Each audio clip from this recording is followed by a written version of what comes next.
Alright, this video is for Carl. I'm going to be changing out this processor here. That's the one that controls TX and RX, as well as all the other functions in the radio. And this radio is stuck in TX mode all the time, even if you don't have the microphone plugged in. So hopefully changing that processor will take care of everything. So let's go.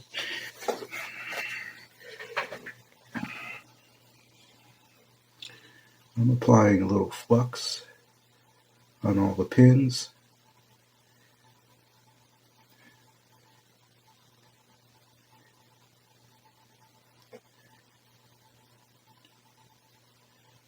And I'm going to use low melt solder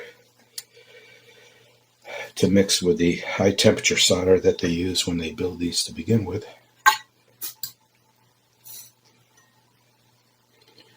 To make it easier to remove the chip. You don't need much. Basically what we're going to do is mix it very gently with what's already on there. You want to be gentle, and you're just going to add solder.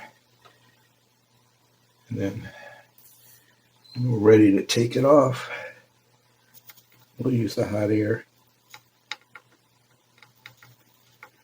to heat up this whole thing, and it should come right off.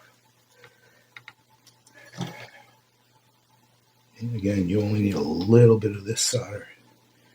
And then we'll use solder wick to take off the low melt, because the low melt's no good for regular solder. It's too brittle. Plus, it'll just melt way too easy.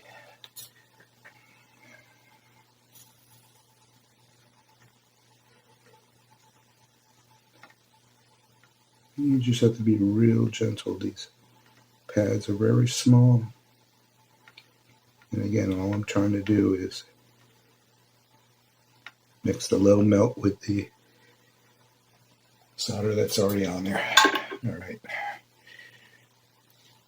Turn that off for a minute. And let's get the hot air going. And if everything works out, this chip should come right off without pulling any pads. What he means when he says low melt is low temperature melting solder, so that when you try to heat the solder on many pins at once, they don't harden up back at the first few pins you heated up. They'll all stay puddled and pooled while you're heating up the rest of them and able to lift the whole chip at once before hardening. Regular solder will harden on the other side too quickly. The low melt works awesome for doing this.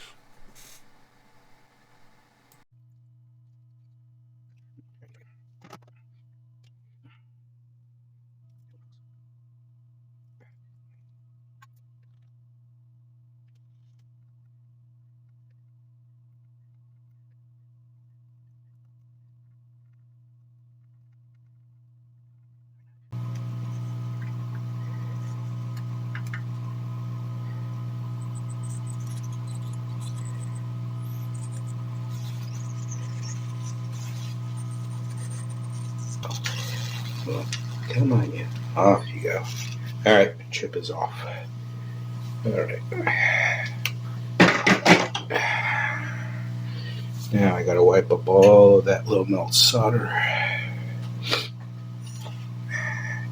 You want to wipe this way and this way into there. You don't want to pull the pins. You don't want to pull these traces, so just very gently. You can use hot air, you can use the iron.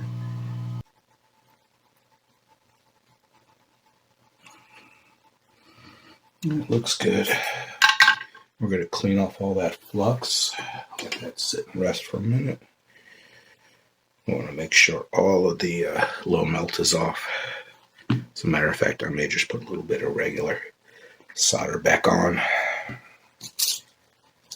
I mean, there are some people out there that are really good at this. Paul Daniels, Northridge Fix, Alex there, really good at doing this. They've been doing it a long time. I have not been doing it a long time. But I practice on a lot of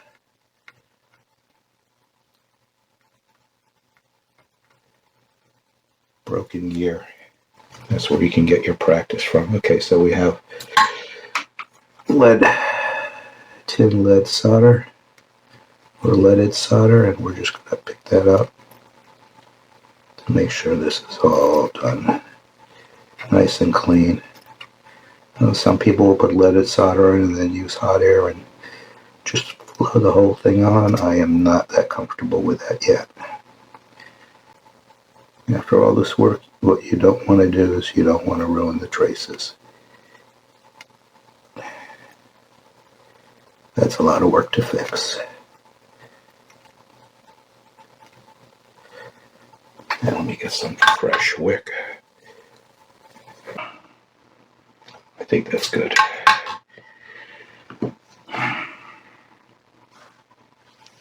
Let's clean it up one more time. Then we'll put some flux down, and then we'll put down a new chip, and we'll tack it into place.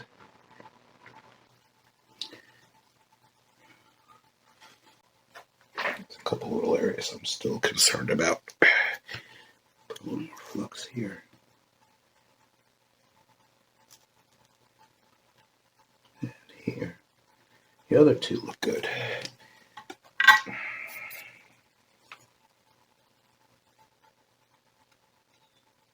Yeah, that's better. Okay. See, the alcohol is all evaporated.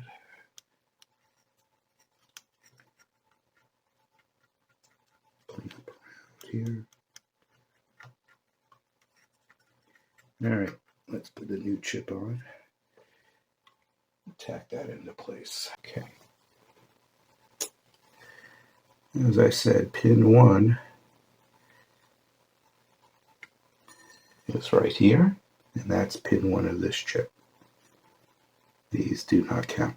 That little mark there, that little circle is pin 1. Now,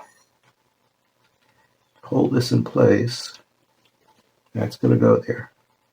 First, let me put a little bit of flux down. So I'm going to put you right here where you won't get in the way. I'm going to put a little bit of flux down all around here. Yeah. And let's put the chip back in place. Now, getting my shaky hand to hold it in place, that's always fun.